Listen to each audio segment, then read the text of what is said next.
Assalamualaikum warahmatullahi wabarakatuh. Waalaikumsalam warahmatullahi wabarakatuh.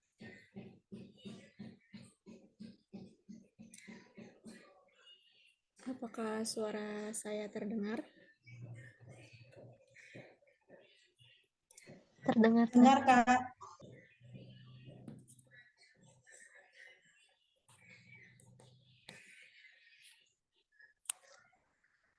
Assalamualaikum warahmatullahi wabarakatuh. Waalaikumsalam warahmatullahi wabarakatuh. Oke, baik. Alhamdulillahirrabbilalamin. Wabihi nasta'in ala umuri dunya waddin. Wassalatu wassalamu ala ashrafil anbiya'i wal mursalin wa ala alihi wa sahbihi ajma'in. Rabbi shrah li sadari wa yassir li amri wa hlul 'uqdatam min lisani yafqahu qawli, amma ba'd. Pertama-tama, marilah kita panjatkan puji dan syukur kehadirat Allah Subhanahu wa Ta'ala yang telah memberikan kita nikmat sehat, nikmat Islam, sehingga kita bisa hadir di kegiatan kajian muslimah ini. Tak lupa juga sholawat serta salam tercurahkan kepada Nabi Muhammad Sallallahu Alaihi Wasallam. Yang saya hormati Teh Nadila Kamila Tunisa STP selaku pemateri kajian muslimah, yang saya hormati Teh Nur Esti Maulida selaku Kepala Departemen Keputrian LDK Mukhlis Kabinet Al-Iltizam periode 2023-2024. Saya, Vidya, selaku MC kajian muslimah, akan membacakan susunan acara. Yang pertama ada pembukaan, kedua tilawah, ketiga pembacaan CV, keempat pemaparan materi, kelima sesi tanya jawab, keenam closing statement, ketujuh pembacaan doa penutup, kedelapan sesi dokumentasi, dan yang kesembilan penutup. Untuk mengefisiensikan waktu, langsung saja kita buka acara kajian muslimah dengan baca-bacaan basmalah bersama-sama. Bismillahirrahmanirrahim.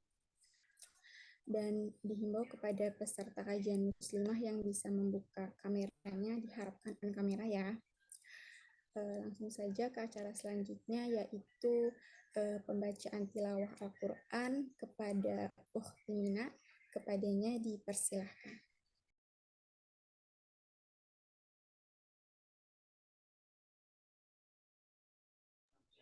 Baik, Assalamualaikum warahmatullahi wabarakatuh. Apa suara saya terdengar? Terdengar, Kak. Baik.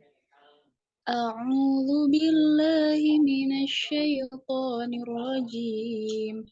Bismillahirrahmanirrahim. La uqsimu bihadzal balad wa anta hillum bihadzal balad wa walidin wa ma walad. Laqad khalaqnal insana fi kabad. أيحسب أن لن يقدر عليه أحد يقول أهلكت مالا لبدا أيحسب أن لم يره أحد ألم نجعل له عينين ولسانا وشفتين وهديناه النجدين فلاقتحم العقبة وما أدراك ما العقبة فك رقبة أو إطعام في يوم ذي مسغبة يتيما ذا مقربة أو مسكينا ذا متربة ثم كان من الذين آمنوا وتواصوا بالصبر وتواصوا بالمرحمة أولئك أصحاب الميمنة والذين كفروا بآياتنا هم أصحاب المشأمة عليهم نار مؤصدة. Artinya, aku bersumpah dengan negeri ini, Mekah, dan engkau, Nabi Muhammad, bertempat di negeri Mekah ini. Dan demi pertalian bapa dan anaknya, sungguh kami telah menciptakan manusia berada dalam susah payah. Apakah dia, manusia itu, mengira bahwa tidak ada sesuatu pun yang berkuasa atasnya? Dia mengatakan, aku telah menghabiskan harta yang banyak. Apakah dia mengira bahwa tidak ada sesuatu pun yang melihatnya? Bukankah kami telah menjadikan untuknya sepasang mata dan lidah dan sepasang bibir? Dan kami telah menunjukkan kepadanya dua jalan kebajikan dan kejahatan. Tetapi dia tidak menempuh jalan yang mendaki dan sukar. Dan tahukah kamu apakah jalan yang mendaki dan sukar itu? Yaitu melepaskan perbudakan atau hamba sahaya, atau memberi makan pada hari terjadi kelaparan, kepada anak yatim yang ada hubungan kerabat, atau orang miskin yang sangat fakir. Kemudian dia termasuk orang-orang yang beriman dan saling berpesan untuk bersabar dan saling berpesan untuk berkasih sayang. Mereka orang-orang yang beriman dan saling berpesan itu adalah golongan kanan, dan orang-orang kafir kepada ayat-ayat kami, mereka itu adalah golongan kiri. Mereka berada dalam neraka yang ditutup rapat. Sadaqallahul azim. Wassalamualaikum warahmatullahi wabarakatuh. Waalaikumsalam. warahmatullahi wabarakatuh. Jazakallah khair kepada Ukhti Mina. Selanjutnya kita akan membacakan CV pemateri.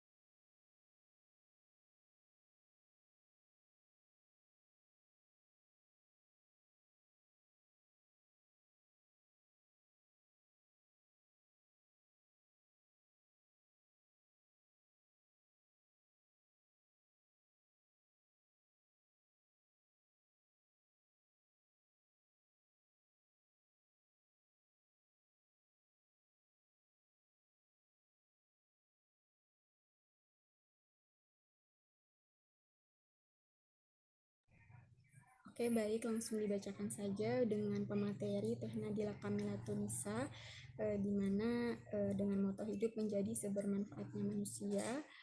Lalu ada riwayat pendidikan dari pernah belajar di TK Al Mubarakah, Nida Ussalamah, SDN Bojong 1 Tasikmalaya, SMPN 5 Tasikmalaya, SMK Bina Vokasi Indonesia, Universitas Juanda Bogor, dan juga pengalaman pekerjaannya pernah magang di PT Bintang 7, pernah menjadi QC di PT Trilestari Semesta dan PT Anugerah Pamilinda Utama, terus juga pernah menjadi admin PT Karumah Tour dan Travel, pernah menjadi guru inklusi Sekolah Islam Ibnu Hajar, pernah magang di PT Elman Herbal Indonesia, pernah menjadi asisten dosen, pernah menjadi tutor rumah belajar Rasi Bintang dan juga Armisfi.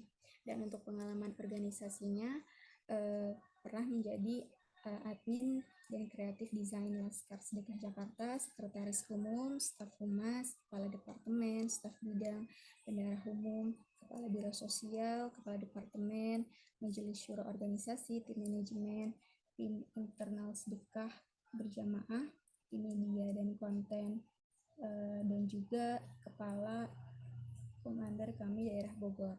Dan untuk kemampuannya ada Microsoft Office, desain grafik, children therapy, dan laboratorium. Dan juga beberapa prestasi lainnya. Wah, Masya Allah banget ya teman-teman. Kita lihat dari CV-nya. Langsung saja kita masuk ke pemaparan materi oleh Teh Nadila Kamilatun Nisa. Kepadanya kami persilahkan. Mohon maaf ya sebelumnya ada kesalahan teknis. Iya, siapa ini Teh Vidya ya? Vidya bisa minta tolong di share screen dari situ.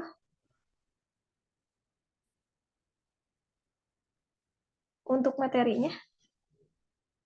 Oke, baik, sebentar. Baik, Teteh buka dulu ya. Bismillahirrahmanirrahim. Assalamualaikum warahmatullahi wabarakatuh. Alhamdulillahilladzi arsala rasulahu bil huda wa dinil haq liyuzhirahu 'ala dini kulli wa kafa billahi syahida.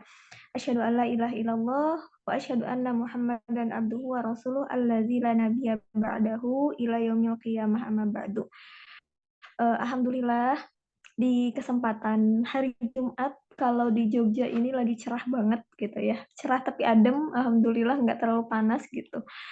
Semoga teman-teman semua yang lagi di Bogor atau di kota lain juga merasakan nikmatnya udara pada siang hari ini gitu ya.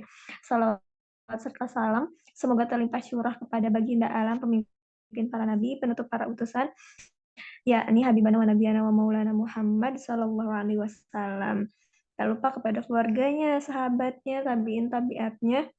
Mudah-mudahan sampai juga kepada kita selaku umatnya yang kelak di yaumil kiamah nanti Rasul panggil sebagai bagian dari umat terbaiknya gitu ya.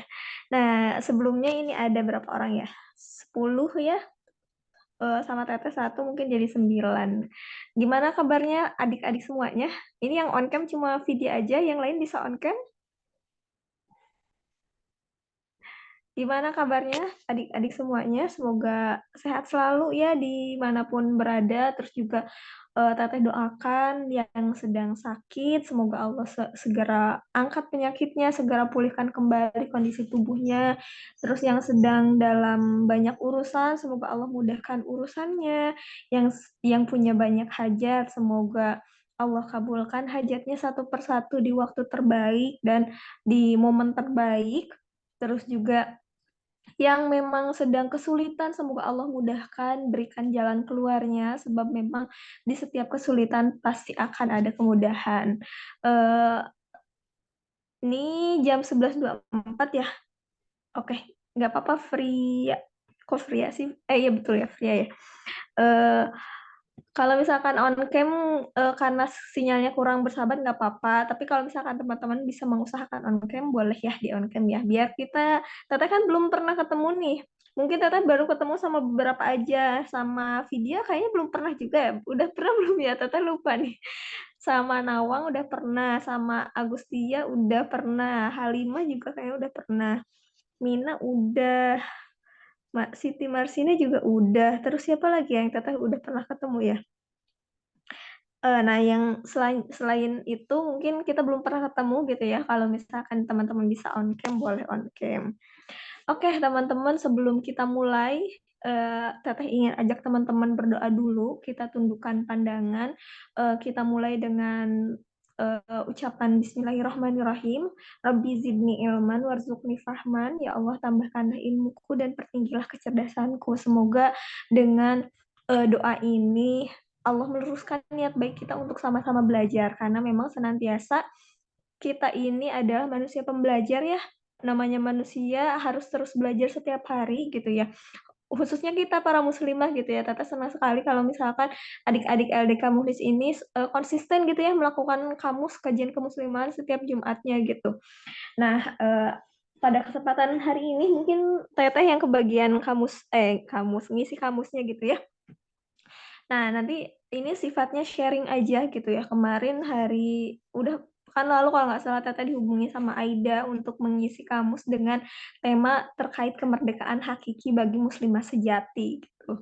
Ini nyambung dengan tema bulan ini mungkin ya, karena Agustus ini bulan kemerdekaan bagi Indonesia gitu. Jadi mungkin temanya juga berhubungan dengan kemerdekaan gitu ya, dengan apa yang memang sedang negara kita hadapi gitu di bulan ini. Alhamdulillah di Indonesia mungkin sudah 78 tahun ya gitu ya, merdeka gitu. Meskipun kalau misalkan secara apa ya, secara kemerdekaan yang menyeluruh gitu ya, Indonesia belum merdeka sepenuhnya gitu, karena memang masih ada beberapa hal yang memang perlu diperbaiki, tapi itulah sejatinya kemerdekaan. Kemerdekaan itu adalah terus melakukan perbaikan setiap harinya gitu ya, meskipun memang sudah merdeka secara fisik gitu ya, tapi memang perbaikan-perbaikan akan terus berlanjut gitu. Oke, boleh di next ya. Nah, kemerdekaan hakiki muslimah sejati. Nah, sebelum jauh ngobrol gitu ya. Punten, ini suara Teteh jelas kan ya? Jelas Teh. Oh iya, jelas. Nanti kalau misalkan kurang jelas atau misalnya kecepatan boleh bilang ya.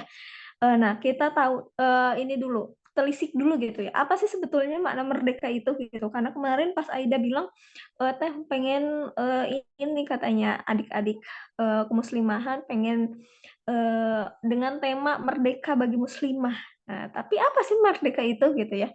Nah, kalau kita menelisik pengertian gitu ya dari KBBI atau Kamus Besar Bahasa Indonesia, merdeka itu ada 3 pengertiannya gitu ya. Ini baru secara kamus gitu ya, secara apa ya? pedoman gitu ya, pedoman bahasa gitu, sastra Indonesia gitu. Kata merdeka itu ada 3 pengertian. Yang pertama adalah bebas dari penghambaan, penjajahan, dan sebagainya, atau dalam artian berdiri sendiri. Terus yang kedua, tidak terkena atau lepas dari tuntutan. Dan yang ketiga, tidak terikat, tidak oleh tergantung kepada orang atau pihak tertentu. Jadi kalau secara pengertian dari KBBI, artinya merdeka ini bebas dari segala jenis penghambatan, terus juga penjajahan, pokoknya memang bisa berdiri sendiri gitulah ya, kalau misalkan kita telisik dari makna merdeka ini sendiri gitu dari KBBI. Boleh di next lagi. Teteh mungkin berarti 30 menitan ya ini ya. Nanti bisa disesuaikan mungkin ya. Nah, coba kita lihat background-nya dulu gitu ya. Berbagai, karena memang ini ada kajian muslimah, kita lihat background deh, kira-kira apa sih permasalahan terbesar muslimah saat ini gitu ya. Kalau misalkan teteh baca-baca literatur, baca-baca sumber-sumber gitu ya, kurang lebih ada 2. Ini tuh 2 tuh hanya salah 2 aja dari sekian banyak gitu ya, permasalahan yang memang membelenggu para muslimah atau para akhwat, para cewek gitu ya.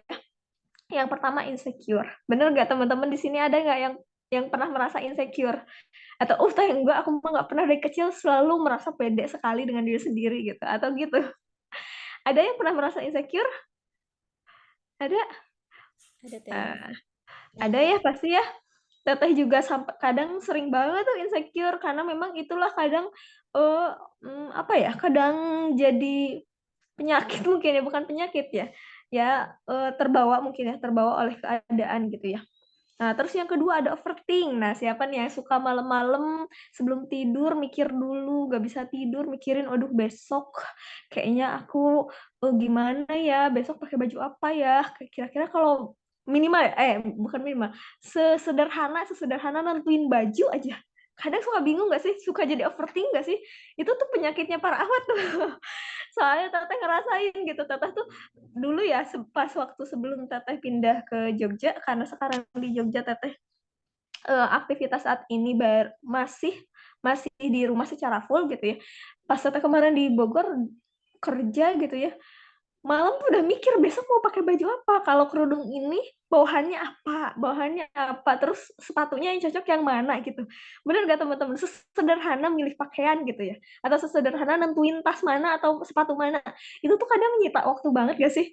Nah, nyita waktu banget. Belum lagi hal-hal gede lainnya, misalkan aduh skripsian nanti gimana ya, mungkin teman-teman nih udah masuk semester 6 atau semester 4 nih, aduh bentar lagi KKN misalkan, atau misalkan duh nanti skripsian mau ngambil judul apa ya, padahal skripsiannya aja belum gitu, tapi udah dipikirinnya tuh sampai kepikiran dari sekarang banget gitu. Atau misalkan yang udah di semester akhir, aduh gimana ya nanti wisudanya pakai baju apa, atau misalkan habis kuliah ngapain ya enaknya gitu ya, lanjut S2 kerja atau langsung nikah gitu. Itu kan overthink yang biasa muslimah ini ya, muslimah alami gitu ya. Belum lagi pikiran-pikiran yang lainnya terkait tuntutan lingkungan, terus juga tuntutan diri sendiri, terus juga tuntutan teman-teman sekitar. Itu yang kadang menjadi penjara gitu ya. Kalau misalkan teteh lihat dua dua masalah ini tadi, insecure sama overthink. Insecure, kalau tadi overthink kayak gitu, kalau misalkan insecure mungkin karena ngelihat teman-teman, wah teman-teman aku di usia segini udah punya penghasilan segini, kok aku masih gini-gini aja ya gitu. Jadi ngerasa insecure tuh nggak pede gitu ya, merasa nggak percaya gitu. Atau misalkan melihat temennya udah ganti HP tuh, udah ganti HP pakai iPhone semua gitu. Terus kayak mau kumpul aja ngerasa malu karena teman-teman aku aja semua pakai iPhone gitu ya. Sementara aku sendiri masih Android gitu. Nah, itu tuh adalah salah 2 dari permasalahan wanita yang memang menjadi belenggu kalau teteh lihat ya. Kalau teteh lihat mungkin ada banyak permasalahan lainnya, tapi kayaknya 2 ini yang paling sering banget dialami oleh perempuan gitu ya. Sepakat gak nih teman-teman? Sepakat ya? Oke, selanjutnya bagaimana sih agar kita merdeka? Next boleh. Nah, apa sih makna merdeka, atau tadi kan itu dua background atau 2 masalah itu adalah salah 2 yang menjadi gangguan kita gitu ya, para muslimah dalam menjalani kehidupan. Terus selanjutnya kita tuh memang harusnya seperti apa gitu.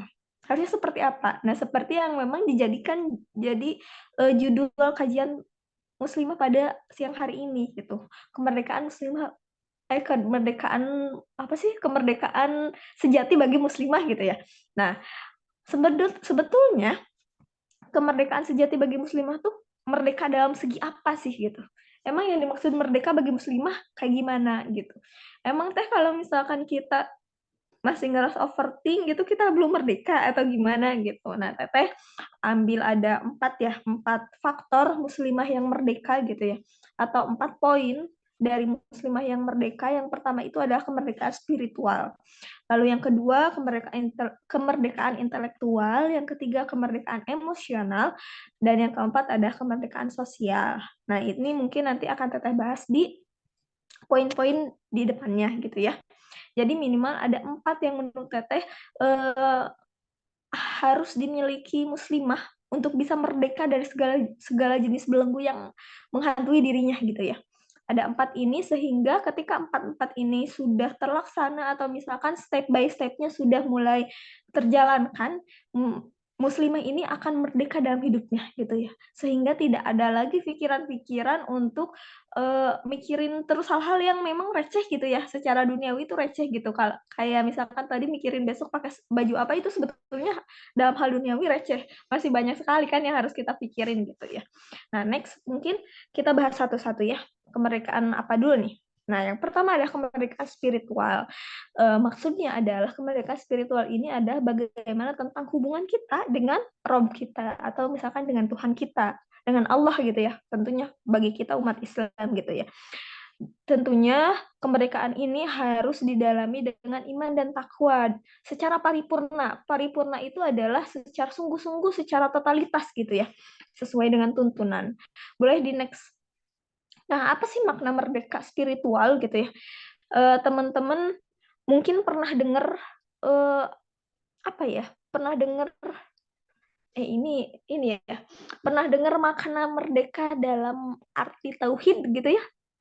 Jadi dari arti tauhid itu merdeka ini adalah salah satu nilai utama kemanusiaan. Jadi salah satu nilai utama kemanusiaan adalah kemerdekaan.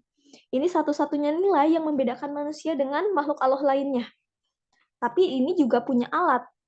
Nilai ini punya alat. Alatnya apa? Akal dan rasa gitu. Maksudnya apa teh gitu? Apakah kita memang harus harus terus mengikrarkan diri bahwa kita percaya Allah itu ada dan Rasul itu adalah utusan Allah? Bukan seperti itu. Karena sekadar percaya akan wujudnya Allah itu belum cukup gitu untuk menjadikan seseorang itu menjadi seorang muslimah sejati gitu. Karena kepercayaan akan adanya wujudnya Allah bukan merupakan suatu sesuatu yang perlu kita banggakan untuk dicapai gitu. Karena ya lagi pula kan kepercayaan ini tuh sudah ada dengan sendirinya tertanam di hati kita setiap manusia lahir gitu. Walaupun memang kadang-kadang kepercayaan ini seolah-olah tertutupi gitu ya. Misalnya kadang kalau misalkan kita dalam keadaan gembira, kita tuh lupa gitu siapa sih yang ngasih kegembiraan ini gitu. Siapa sih yang ngasih rasa bahagia ini gitu. Tapi sebaliknya kalau misalkan kita lagi sedih, kayaknya kita tuh deket banget sama Allah gitu ya. Deket banget sama Allah gitu. Beda sama ketika kita bahagia kayaknya jauh banget lupa gitu siapa yang ngasih bahagia, tapi ketika kita kita merasa sedih kayaknya kita tuh, "Ya Allah kenapa sih Allah tuh ngasih aku kesedihan banget," gitu. Sampai kita inget gitu kalau misalkan rasa sedih ini Allah datangkan gitu. Jadi kita tuh hanya memikirkan atau hanya mengetahui, rasa sedih itu dikasih Allah, padahal Allah juga ngasih rasa bahagia gitu. Nah, tapi memang bukan hanya sekadar mengimani aja, perlu ada konsekuensi. Konsekuensi dari rasa iman gitu ya. Apa sih konsekuensi dari rasa iman, percaya gitu ya? Iman itu kan percaya gitu ya. Teman-teman percaya kan kalau misalkan Allah itu adalah Tuhan kalian gitu ya. Nabi Muhammad itu adalah Rasul kalian gitu. Apa sih konsekuensinya? Konsekuensinya adalah dengan beribadah. teman-teman, kalau misalkan kita tengok sejarah ke belakang gitu ya, kalau kita meyakini bahwa Tuhan atau Allah itu adalah Rabb semesta alam yang menciptakan alamnya ini, boro-boro kita deh. Sebetulnya kalau kita tengok sejarah, sebentar, izin ini dulu sebentar ya.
Tes.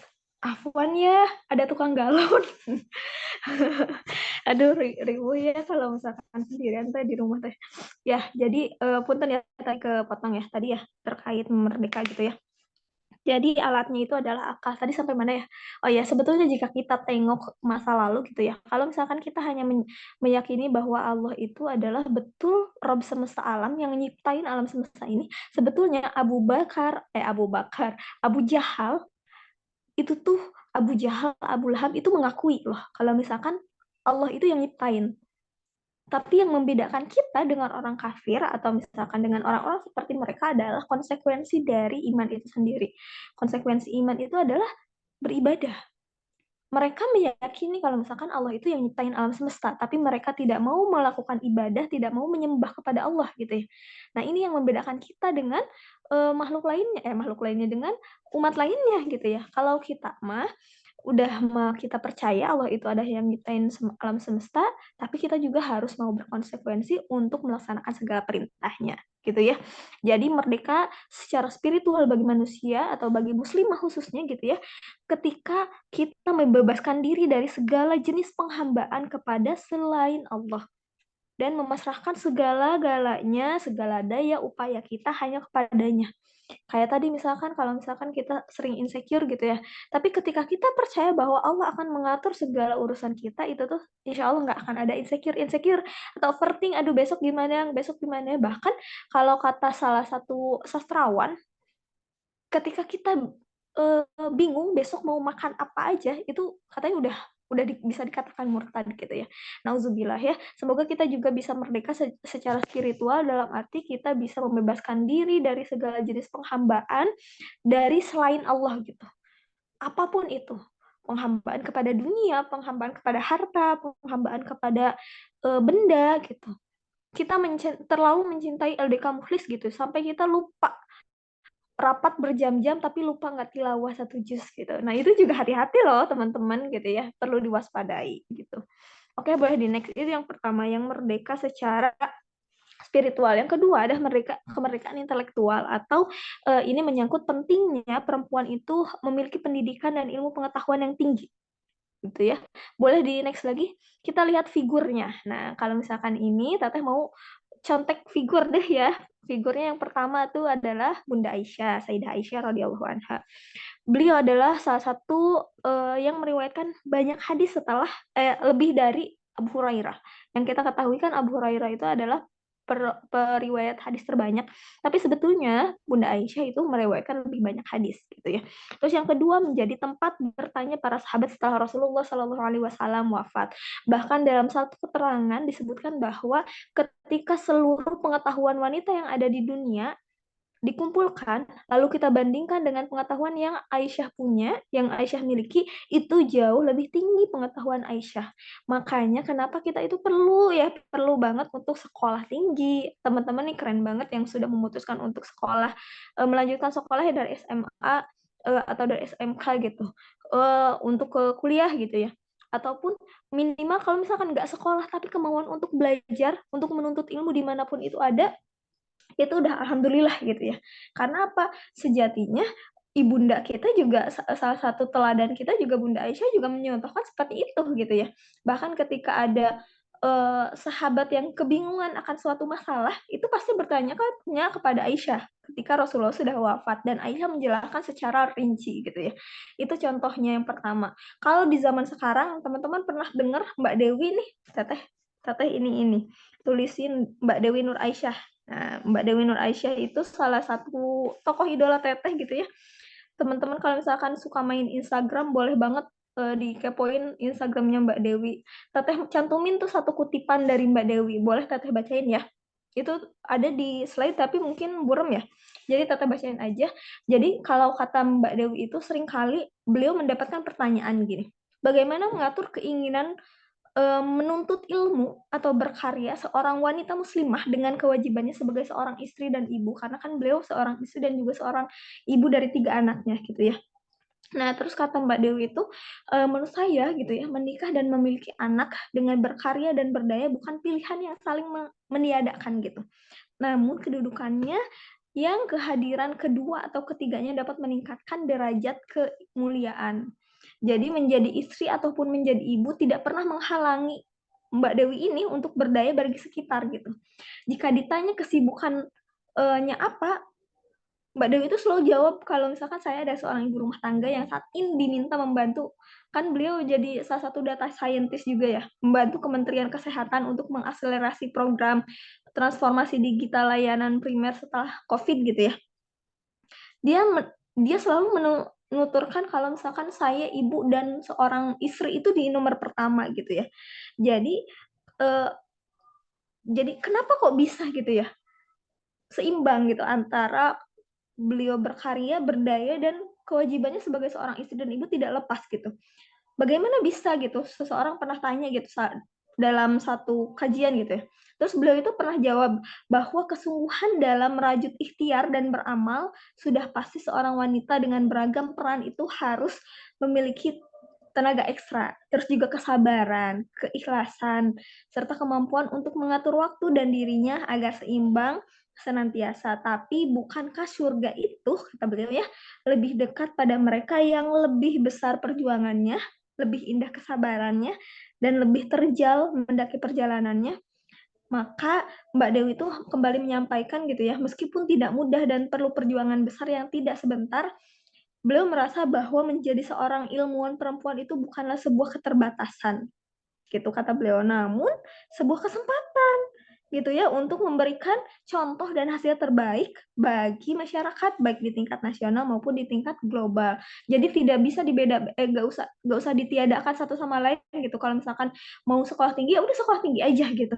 Ini contoh figur-figur. Kalau misalkan teman-teman punya figur lain, contohlah figur yang misalkan teman-teman idolakan gitu ya. Oke, boleh next.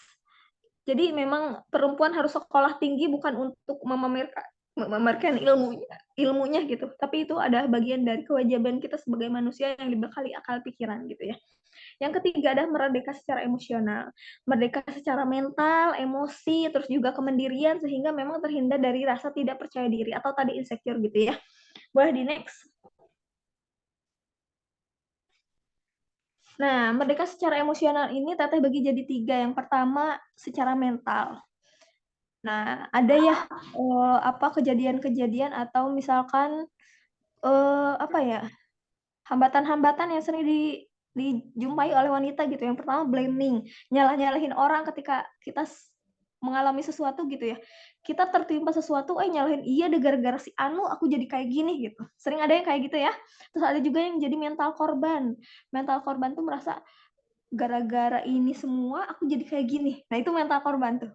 Insecure, tadi nggak percaya diri, terus akhirnya stres. Stres itu kayak, aduh udah bingung, udah buntu, jadi udah gak bisa mikir lagi dan lain sebagainya. Terus akhirnya overthink dan menutup diri. Terus yang kedua ada secara emosional, merdeka secara emosional.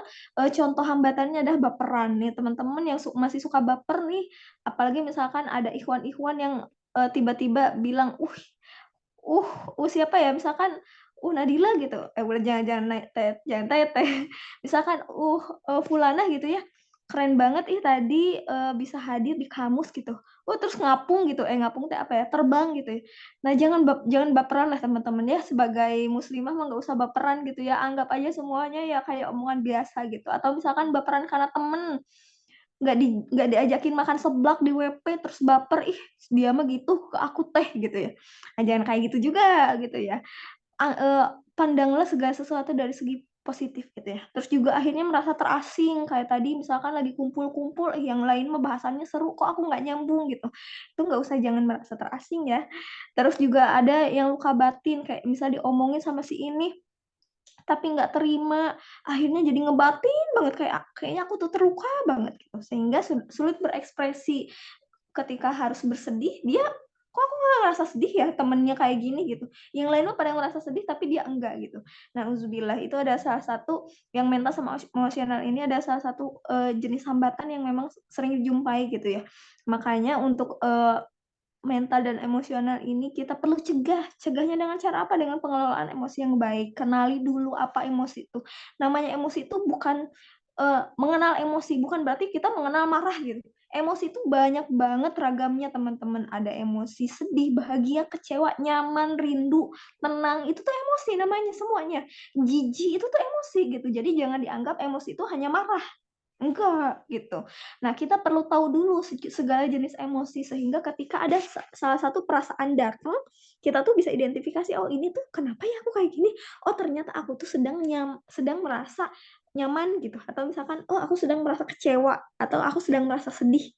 Nah, sehingga kita ketika sudah tahu itu namanya perasaan apa, bisa kita salurkan dengan tepat.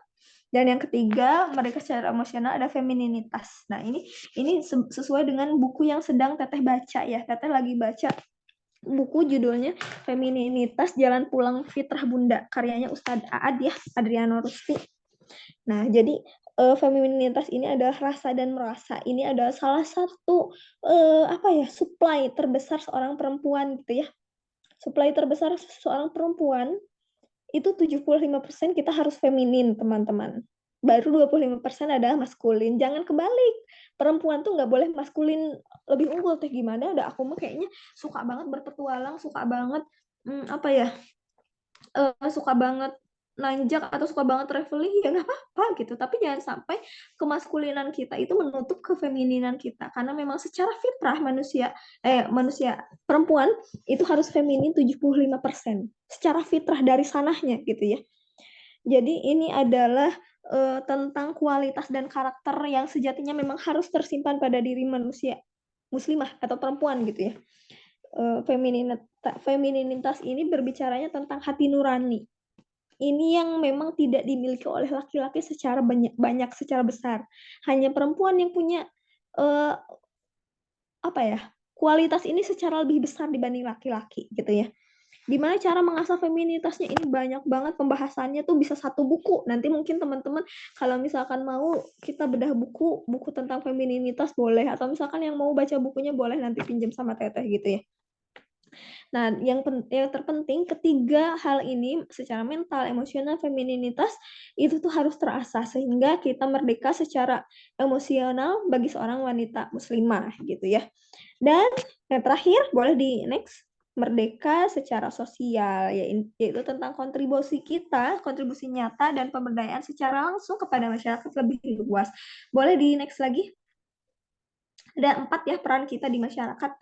Yang pertama sebagai individu, yang kedua sebagai istri, yang ketiga sebagai ibu, yang keempat sebagai anggota masyarakat.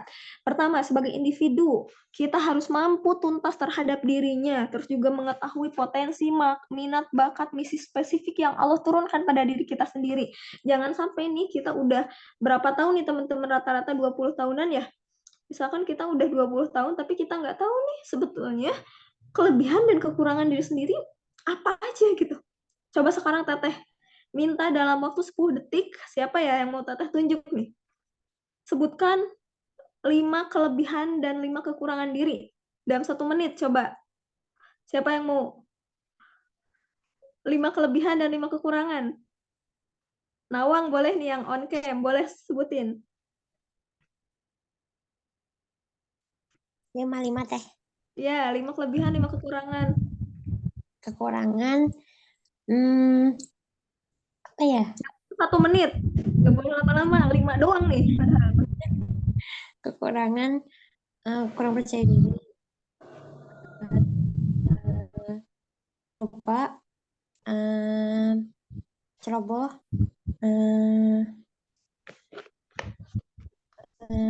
apa lagi ya? 2 lagi Teh. Apa coba? Kelebihan sekarang, kelebihan deh. Itu baru 3 ya, kelebihan 3 sebutin deh. Kelebihan,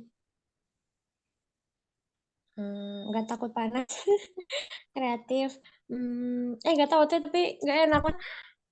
Ini nyebutin kelebihan sendiri gimana, kayak gak yakin gitu sih Teh. Oke, stop waktunya udah habis. Kelamaan itu Teh.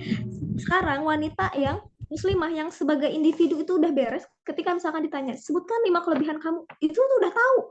Kelebihan aku tuh apa, kekurangan tuh apa. Kadang wanita tuh kan kekurangan dan kelebihan. Kadang dia tuh nyebutin kekurangan dulu. Aku tuh Teh baperan, misalkan aku mudah lupa, aku ngantukan, aku gampang ngambek, aku cengeng.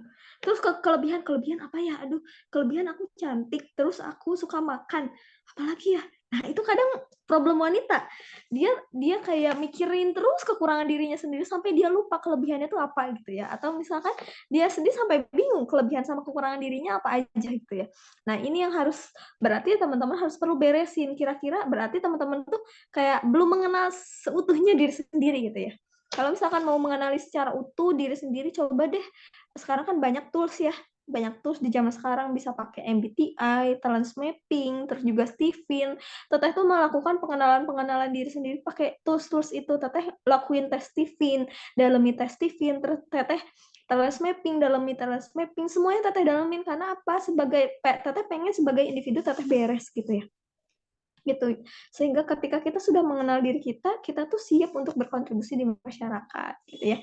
Selanjutnya yang kedua sebagai istri. Nah, teman-teman mungkin belum fasenya ya, tapi nanti pasti akan banget menghadapi fase ini gitu ya. Menjadi sebaik-baiknya istri perhiasan dunia gitu ya. Karena kan sebagai baik-baiknya perhiasan dunia ada wanita solehah ya, dengan menuntaskan kewajiban yang ada dalam rumah gitu ya. Yaitu ibadah pada Allah dan taat pada suami. Itu aja. Sebetulnya 2 aja tugas istri itu, taat pada Allah, taat pada suami. Kalau misalkan udah 2 itu, kalau kita perempuan jadi istri, insya Allah, kalau kata Allah mau masuk surga dari pintu mana aja tuh boleh gitu ya. Ini. Terus yang ketiga sebagai ibu, menjadi madrasah pertama. Makanya kenapa harus sekolah tinggi-tinggi? Jangan sekolah deh, belajar tiada henti deh. Kalau sekolah makan formal ya, kalau belajar di mana aja bisa gitu. Karena kita akan menjadi teladan terbaik, menjadi madrasah pertama bagi anak-anak kita nantinya, gitu ya. Ini akan kerasa kalau teman-teman nanti sudah nikah, kayaknya mikir, aduh kenapa ya kemarin aku nggak belajar ini, nggak belajar ini, nggak belajar ini. Kayak teteh karena sekarang udah nikah, terus juga kayak pas kemarin sebelum nikah, kayaknya udah banyak kelas yang teteh ikuti, tapi pas udah nikah teh kayak ada aja kurangnya gitu ya. Jadi teman-teman kalau misalkan masih ada kesempatan, sok belajar sebanyak-banyaknya aja, jangan hanya di kuliahan aja, tapi dimanapun teman-teman temui gitu ya. Dan yang terakhir adalah sebagai masyarakat, sebagai anggota masyarakat, ketika teman-teman sudah punya kehidupan baru nantinya, tidak akan terlepas dari kontribusi masyarakat minimal dengan tetangga. Kalau misalkan sekarang belum, berarti minimal di lingkungan kampus gitu ya. Di lingkungan kampus teman-teman pasti kontribusikan gitu ya. Entah itu jadi kepanitiaan suatu agenda atau misalkan minimal sekali menjadi anggota kelas gitu ya. Itu juga harus optimal gitu ya. Ketika kita merdeka secara sosial, insya Allah itu akan menjadi muslimah yang apa ya, yang bebas gitu. Merdeka tuh bebas kan ya. Tapi bebasnya juga sesuai dengan batasan gitu. Gitu ya. Jadi ada 4 kemerdekaan yang teteh bahas gitu ya bagi seorang muslimah. Tadi kemerdekaan spiritual yang pertama, yang kedua intelektual, yang ketiga emosional, ketiga sosial, keempat sosial. Sehingga ketika empat-empatnya sudah kita raih atau misalkan kita capai step by step, nggak usah semuanya deh, step by stepnya kita capai pelan-pelan, kita juga akan menemukan kemerdekaan dalam hidup kita. Kemerdekaan dalam hidup kita itu adalah ketika kita memang sudah fokus tujuannya hanya pada akhirat saja gitu ya, tidak terlalu mementingkan dunia. Begitu teman-teman ya, dari teteh gitu ya terkait kemerdekaan sejati gitu bagi manusia, bagi muslimah gitu. Sehingga kalau misalkan teteh ambil kesimpulan, berbahagialah kita gitu ya Pak, bagi para muslimah, wahai muslimah gitu, sebab memang Islam memuliakan kita gitu dengan berbagai syariatnya. Kalau misalkan merasa Islam ini kok banyak banget syariatnya bagi manusia, bagi perempuan, ada haid lah, ada saat haid dilarang ini itu adalah bagian dari memuliakan wanita gitu ya, sebagian bagian yang akan terus dijunjung dan diistimewakan oleh Islam. Maka merdekakan diri gitu ya dari segala belenggu yang mengganggu, sebab satu-satunya batasan kita gitu ya bukan diri kita sendiri, bukan orang lain, tapi adalah satu-satunya batasan ada syariat gitu ya. Kadang kita tuh membatasi diri hanya karena penilaian orang lain atau standar-standar yang dibuat oleh masyarakat sekitar gitu ya. Padahal satu-satunya yang membatasi kita adalah syariat yang Allah tentukan. Di luar itu tidak boleh ada yang membatasi muslimah gitu ya. Mau berkarya setinggi apapun, mau berkarya sebanyak apapun, silahkan teman-teman berkarya aja gitu ya. Selama tetap dalam batasan syariat. Itu mungkin dari teteh ya, punten kalau banyak salahnya. Nanti kalau misalkan ada yang mau ditanyakan, mangga mungkin teteh izin pertanyaannya 10 menit aja ya. Boleh dari teteh segitu aja, teteh kembalikan ke siapa tadi ya? Vidya ya? Operator ya, moderator. Mangga Vidya dari Tata mungkin itu, kurang lebihnya mohon maaf. Yang baiknya silahkan teman-teman ambil, kurangnya itu murni dari kesalahan dan kebodohan Teteh sendiri. Semoga teman-teman tidak pernah lepas untuk terus belajar, menuntut ilmu, dan memerdekakan diri dari segala belenggu yang ada pada dirinya sendiri. Begitu mungkin, mangga Teteh moderator. Assalamualaikum warahmatullahi wabarakatuh. Waalaikumsalam warahmatullahi wabarakatuh. Jazakillah khair Teh Nadil atas pemaparan materi yang luar biasa. Nah, langsung saja kita masuk ke sesi tanya jawab. Apakah ada yang ingin bertanya? Bisa open mic-nya atau melalui chat. Oke, ada nih Teh Fria. Silahkan dibuka mic-nya. Oke, Assalamualaikum warahmatullahi wabarakatuh. Waalaikumsalam. Assalamualaikum warahmatullahi wabarakatuh. Terima kasih. Teh Nadil, Fria mau bertanya. Kan sekarang lagi tren ya, maksudnya seiring banyaknya yang kita lihat di media sosial, kadang salah satu tolak ukur di Indonesia itu wanita itu harus cantik, putih, bening, dan segala macam yang berkaitan sama wanita. Kalau misalkan ketemu sama orang, terus ada orang yang bilang, kok kamu nggak secantik yang nggak cantik, terus kenapa kamu hitam, terus kenapa kamu gemuk, atau yang kita sering sebut dengan body shaming gitu. Gimana caranya kita menyikapi orang-orang seperti itu yang secara tidak langsung itu membuat kita sakit hati dan jadinya menjadikan kita insecure sekaligus overthinking. Apakah mungkin kayak tiba-tiba ada yang berpikir, oh iya ya, apa saya harus kayak gini, kayak gitu gitu. Gimana cara tanggapannya, Teh? Terima kasih. Oke, sama-sama Via. Ini langsung Tata jawab ya. Yang pertama adalah tengok diri, jangan dulu mikir tanggapan orang lain, tapi tengok dulu diri sendiri. Kira-kira menurut Via itu standarnya dari mana gitu. Standarnya dari mana, teman-teman? Ada salah satu istrinya Rasulullah, tapi lupa siapa namanya, ya boleh diingatkan kalau misalkan teman-teman tahu, itu adalah salah satu perempuan yang berkulit hitam. Jadi beda banget dengan istri-istri Rasul yang lain. Udah mah hitam, terus dari golongan ini ya, negara lain gitu ya. Tapi itu memang tidak menjadikan beliau itu beliau itu merasa berbeda dari istrinya yang lain gitu. Ada salah satu, siapa ya, Tata lupa, aduh maaf ya. Mungkin nanti bisa teman-teman searching ya, istri Rasulullah yang wajahnya hitam karena memang beda suku, beda negara juga bahkan gitu ya. Nah, yang pertama harus kita tengok adalah tengok diri kita sendiri. Via punya standar itu dari mana gitu ya. Standar-standar itu kan masyarakat yang ciptakan, lingkungan yang ciptakan. Berarti yang harus kita tanamkan dalam diri sendiri adalah kita mau ngikut standar yang mana gitu ya. Standar apa sih yang harus kita ikuti gitu. Boro-boro deh misalkan dalam penampilan, dalam hal misalkan dalam hal makanan gitu ya. Kita mau ikut standar lingkungan masyarakat yang memang makanan yang enak tuh adalah makanan yang mewah, mahal, fancy gitu ya. Atau makanan yang memang sesuai dengan tuntunan syariat. Kalau tuntunan syariat, standar makanan tuh cuma 2, halal dan thayyib. Itu doang ya. Nah, sekarang kalau misalkan kita mau lihat kepada fisik manusia, standarnya apa? Standarnya kitanya dulu harus meneguhkan mau ikut standar lingkungan atau standarnya Islam. Standarnya Islam apa? Standarnya Islam adalah kembali kepada Al-Qur'an. Di Al-Qur'an surat Al-Hujurat ya, ayat 13, kalau misalkan Allah menjelaskan bahwa Allah menciptakan manusia berbangsa-bangsa, bersuku-suku. Meskipun penjelasannya hanya sebatas itu, tapi dijelaskan lebih lanjut oleh para ulama kalau misalkan setiap suku itu adalah punya keunggulannya masing-masing, punya ciri khasnya masing-masing. Berarti kita pakai standar yang mana gitu.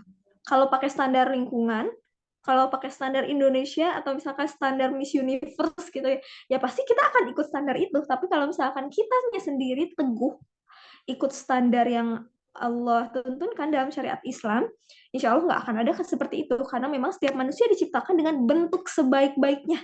Ya, pernah ya dengar suatu keterangan bahwa memang Allah itu menciptakan manusia dengan bentuk sebaik-baiknya. Hadapi aja gitu ya. Yang pertama tentukan dulu standarnya. Yang kedua berarti hadapi. Pernah dengar teman-teman tahu Kirana nggak? Kirananya Ibu Retno Hening. Tahu ya, kalau misalkan yang suka main IG, Kirana itu bilang I love myself gitu ya. Jadi kita cinta diri sendiri gitu. Mau gemuk kayak, mau kurus kayak, Teteh tuh dulu pas SD SMP Teteh tuh sangat insecure sama tubuh Teteh sendiri karena Teteh kurus kan. Teteh tuh pas kemarin kuliah aja mungkin teman-teman lihat Teteh kurus, SD SMP Teteh lebih kurus daripada kemarin gitu ya. Kayaknya kalau misalkan lihat foto-foto kayak Teteh tuh krempeng kayak mayat hidup gitu lah istilahnya tuh. Itu tuh sempat bikin Teteh insecure, tapi memang kembali lagi standar apa sih yang Teteh bikin gitu. Ketika misalkan ada yang menghina, ya udah bilang aja aku bangga dengan diriku sendiri. Tapi memang itu tidak mudah. Harus punya penerimaan dulu yang luas bagi dirinya sendiri. Kalau diri sendirinya belum punya penerimaan yang luas, ya akan sulit mengatakan itu gitu ya. Jadi yang pertama tentukan dulu standarnya, kedua terima diri sendiri. Terima keadaan diri bahwa apa yang sudah Allah ciptakan dalam tubuhku ini, bentuknya ini udah sebaik-baik bentuk yang sudah Allah kasih.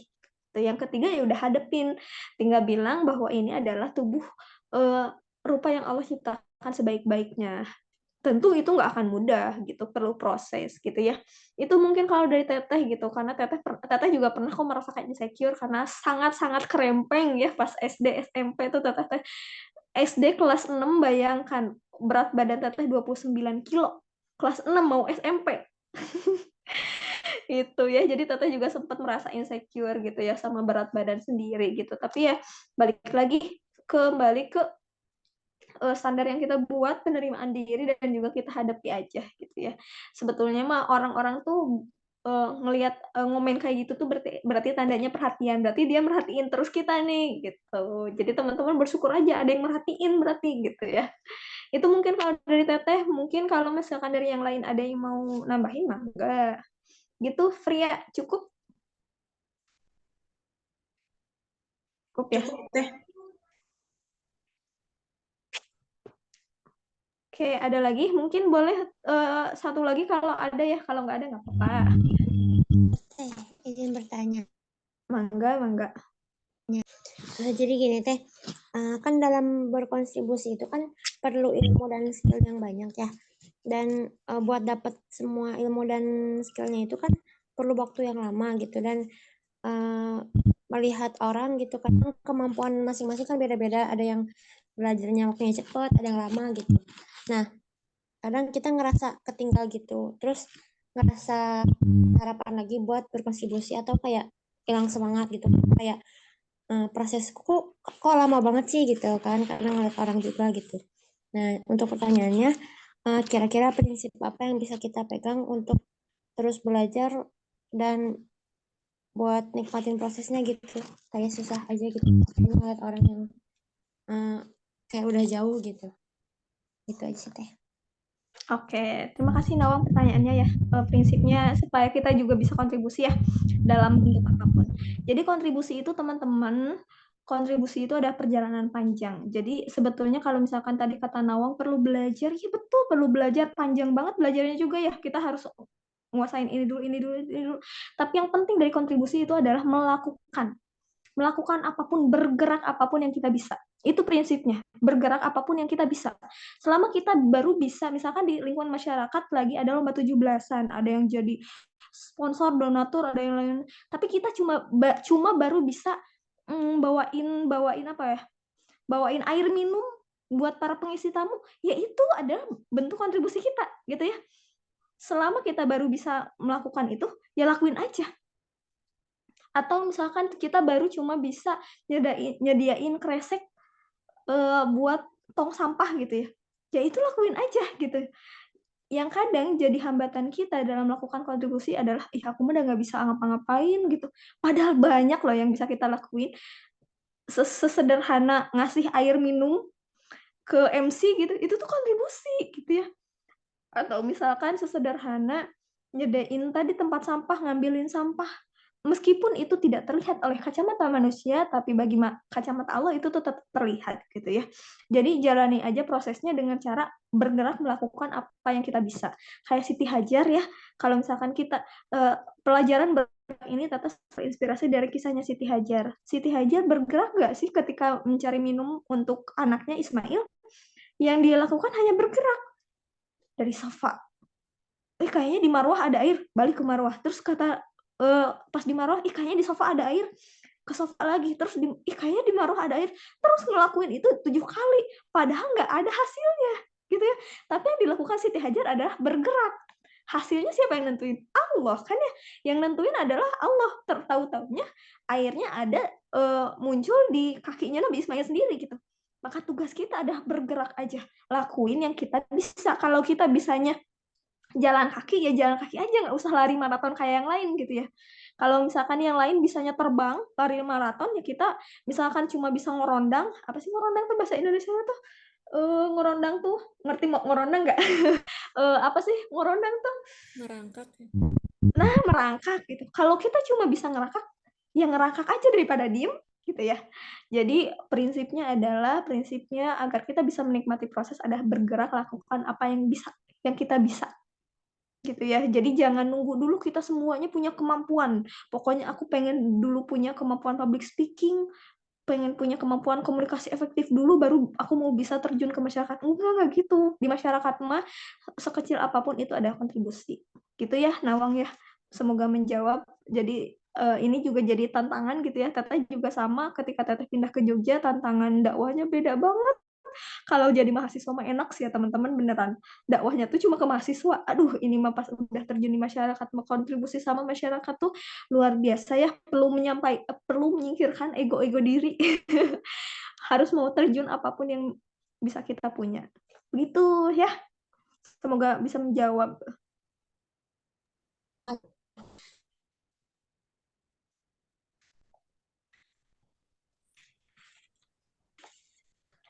Oke, baik. Jazakallah khair Teh. Nawang, apakah sudah terjawab? Sudah, Teh. Makasih. Oke, baik. Selanjutnya ada closing statement Teh. Apakah ada closing statement dari Teteh?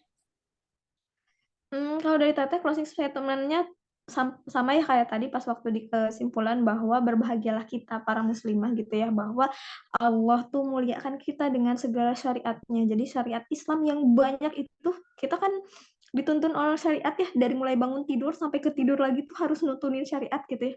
Kalau kita nggak berpikir itu tuh kayaknya akan merasa jadi beban banget. Tapi kalau misalkan kita berpikir itu tuh ada bentuk kemuliaan Allah untuk melindungi kita sebagai makhluknya gitu ya.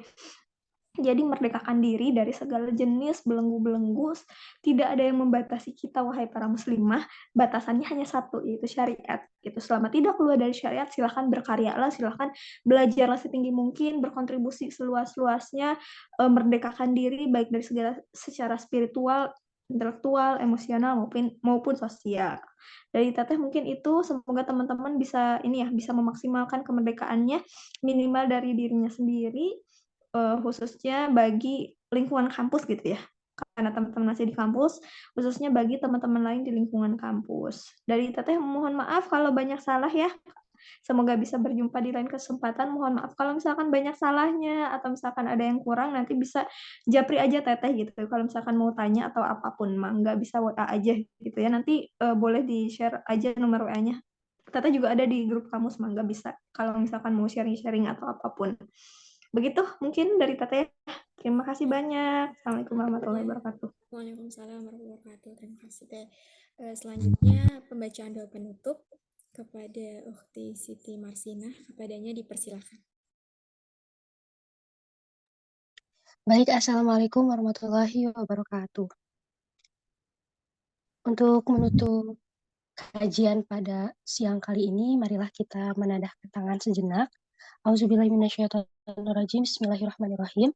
Allahumma innaka ta'lamu anna hazihil qulub qad ijtama'at ala mahabbatika wa taqat ala ta'atik wa tawahadat ala da'watik wa ta'ahadat ala nusrati syariatik fawasikillahumma rabitataha wa adimuddaha wahdiha subulaha wa mla'aha binurikal lazina la yakhbu washrah suduraha bifaidil iman bika wa jamilit tawakkuli alaika wa ahyiha bima rifatika wa amitha ala syahadah fi sabilika innaka ni'mal maula wa ni'man nasir. Allahumma amin rahmatika ya arhamar rahimin. Wassalamualaikum warahmatullahi wabarakatuh. Waalaikumsalam warahmatullahi wabarakatuh. Jazakallah khair Ukhti Siti Marsinah. Selanjutnya kita masuk ke sesi dokumentasi. Kepada teman-teman dan teteh-teteh yang bisa on cam, diharapkan on cam ya untuk melakukan sesi dokumentasi.